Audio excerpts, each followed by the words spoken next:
ikuti sunnah Nabi Muhammad sallallahu alaihi wasallam, Nabi akan membaca surah Al-Mulk ni sebelum nak tidur pada setiap malam. Jadi bila ada 30 ayat dalam surah Al-Mulk ini, sesuailah dengan 30 malam dalam sebulan, surah ini menjadi pelindung malam, malam demi malam daripada azab kubur. Surah ini mengandungi 337 kalimah dan 1318 huruf. Dan surah ini banyak membentuk pola tauhid kepada Allah Subhanahu Wa Taala dan erti muraqabah, ya, merasai diawasi oleh Allah Subhanahu Wa Taala. Muraqabah ni merasai diawasi oleh Allah Subhanahu Wa Taala. Kalau taqarrub, kita yang nak mendekatkan diri kita kepada Allah. Tapi kalau muraqabah, muraqabah ini seolah-olah kita merasa diawasi oleh Allah Subhanahu Wa Taala. Kerana dalam surah Al-Mulk ini sendiri banyak perkataan kalimah, ya, nama Allah, kalimah Allah itu sendiri diulang-ulang beberapa kali dalam konteks menunjukkan kekuasaan Allah dan rahmat Allah Subhanahu Wa Taala dalam surah Al-Mulk ini. Surah Al-Mulk adalah surah yang ke-67 susunannya di dalam Mushaf Al-Quran. Surah yang keberapa? Surah yang ke-67. Daripada berapa surah?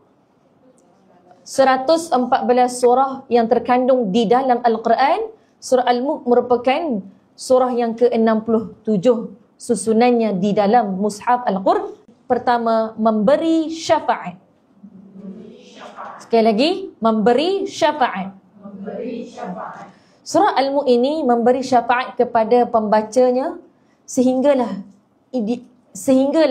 ya, disebutkan dalam hadis akan diampunkan dosa-dosanya oleh Allah Subhanahu Wa Taala. Nabi sebut dalam sebuah hadis, Rasulullah SAW bersabda, suratun minal Quran 30 ayat tashfa'u li sahibiha hatta yughfara lah tabarakalladzi biyadihil mulk. Yang membawa erti ada surah dari Al-Quran yang terdiri daripada 30 ayat. Iaitulah dia surah Al-Mulk. Dan surah tersebut dapat memberi syafaat bagi pemiliknya.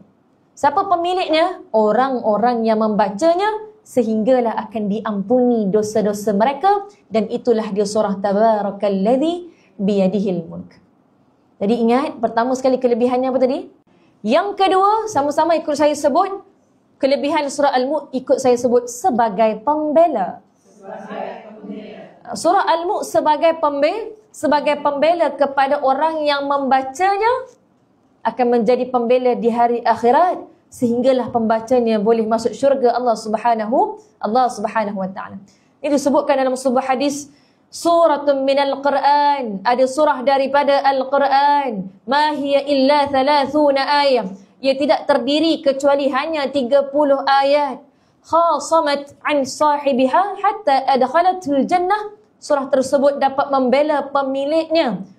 Siapa pemiliknya? Orang yang banyak membacanya sehinggalah akan dimasukkan ke dalam syurga, iaitulah dia surah Tabarakalladzi biyadihil mulk.